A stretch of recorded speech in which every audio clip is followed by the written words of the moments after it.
This week, we saw the clearest signs yet of the United States dollar falling off a cliff, and the moves that Russian President Putin and China's Xi Jinping just made are crushing to the West. We're going to get to these major news items in a moment because they're incredibly important for you to understand for your investing goals and also for the broader economy at large. Where are we going over the next year?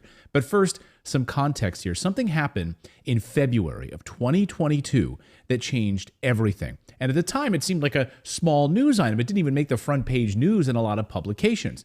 But now we know that what happened on that day could be considered the moment that changed everything for the West. The death of the U.S. dollar may very well be tied to this exact moment. In fact, economists will study it for decades to come. They'll probably study it at universities. The pricing for oil and gold and other minerals moved away from the U.S. dollar towards China, Russia, and Asia. And we know the date when this all started to happen. You see, on this day in February 2022, as Escobar writes at the Cradle, it was the defining moment. It was the actual trigger leading to the fall of the U.S. hegemony. That's when over $300 billion in Russian foreign reserves were frozen by the collective West. It was all part of the plan. We have been warning that this would happen. And now it's unfolding largely as we predicted. By NATO, of course, since 2014, launching a proxy war in Ukraine by provoking Russia, keep attacking the Donbas region for 9 or 10 years, violate the Minsk peace agreements that you have with Russia, and then when the bear has finally had enough of people getting killed, they invade. They invade and they call it a special military operation. And then NATO and President Biden say, yes, Putin fell for our trap. Now we can turn the world against him, freeze all of his assets. Today, I'm authorizing additional strong sanctions and new limitations on what can be exported to Russia. And the Russian people can rise up and overthrow Putin. That was the plan. Yeah, how'd that work out for us? Again, the plan not only failed, it had the opposite effect on a grand level. It is the plan that reordered the unipolar order. You see, the data now shows us that when the West froze Russia's assets, every other country on the planet began fearing for their own U.S. dollars that were stored abroad. Quick side note, the European Union has admitted that they don't even know where the $300 billion are that they froze. So they froze them, they just have no idea where they are. Even though they don't know where these assets are, all of these other countries are like, wait a second, the U.S. can just freeze our U.S. dollars, weaponize their currency against whomever it wants? Oh, yeah, they can. They're the bullies. In fact, the United States is the biggest bully in the world, with nearly 800 military bases worldwide, and a currency that it uses as a cudgel, a weapon, through sanctions to get what it wants, to destabilize countries from the Middle East to Africa and everywhere in between. But what happens when it doesn't work anymore?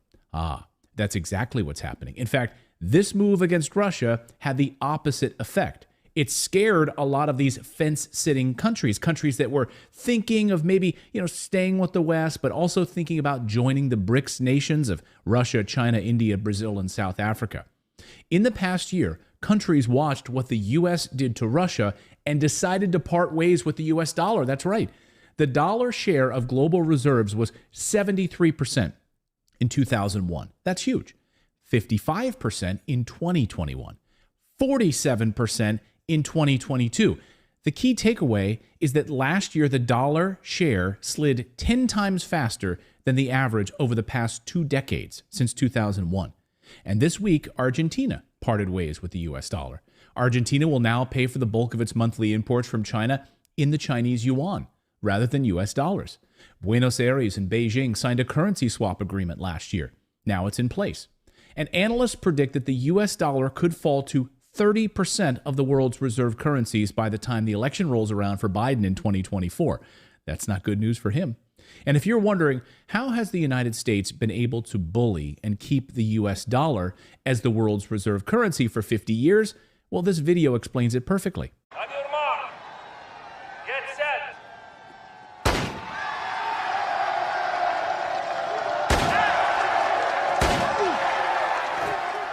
At which he won 14 gold medals.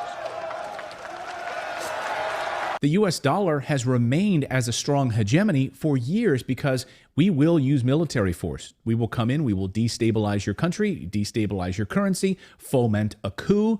That's how we keep in power. That's been 50 years. Here's the ultimate question we need to confront right now in the West. How long can the United States and Western countries continue this financial charade? The West has no commodities. They're sitting on them, but their climate policies are keeping them from pulling them out of the ground. Europe is producing none of its natural gas. The U.S. is producing virtually no lithium, no uranium, cobalt, or any of the other list of commodities that we need to run an economy. China, Russia, and Brazil, on the other hand, all the BRICS nations, control all of the commodities. And the West controls the money.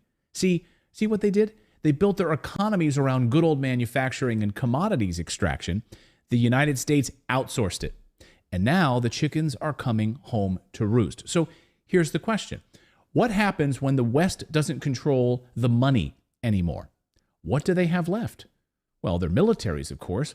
And that's when desperate people do desperate things. This week, we saw a jaw-dropping moment. For the first time ever, China's yuan surpassed the United States dollar to become the most used currency in China's cross-border transactions. That means cross-border payments and receipts in yuan surged from $434 billion in February to a record $549 billion in March, a $100 billion increase in 1 month, according to Reuters. This reflects a huge shift away from the dollar, as well as Beijing's efforts to promote the use of the yuan.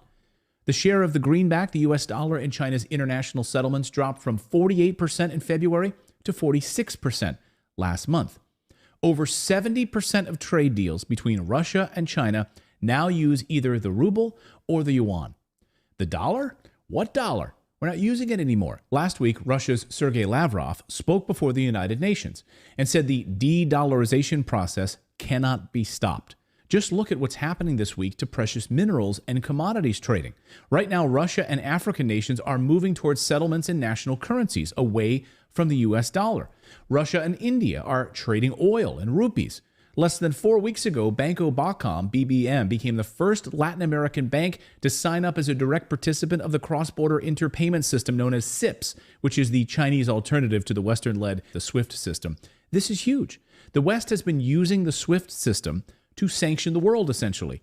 But what if they decide not to use it anymore? And that's exactly what they're doing. China and France just signed their first natural gas trade. Did they do it in the dollar? Nope. It's being traded in the yuan on the Shanghai Petroleum Exchange. In short, de-dollarization is the biggest danger that the United States faces. It's not going to happen overnight. You're not going to wake up tomorrow and it's done. It will take years.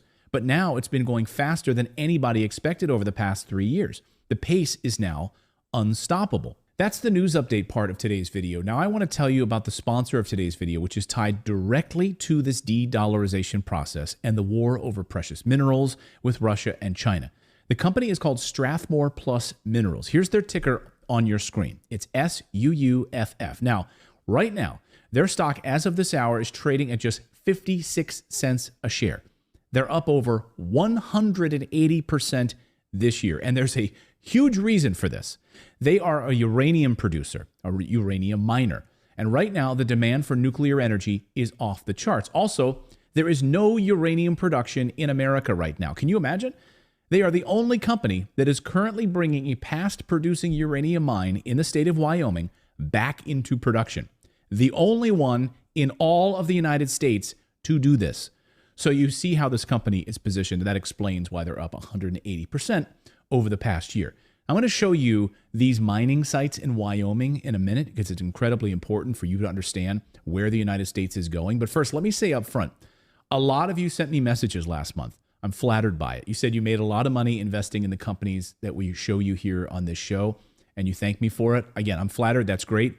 But you guys are the one taking what I'm showing you here, and then you're going and doing your own due diligence on it. So if you bought a few shares and you made some great money, that's all you. So good job and doing your own research. So pay attention to this one, guys. You're going to want to get out a pen and paper. I've been doing a ton of research on this company for a while now, and let me show you what I found. If you're interested in making some money, pay attention to this. So some context here. When the United States put sanctions in place against Russia, they were the most sanctions ever put against another country in world history. But they left something off the sanctions list because America needs it more than ever. They left uranium off the list. Can you imagine? They're like, hey, we'll block everything else, But America has no uranium production, so we'll just continue to buy it from Russia, and they're in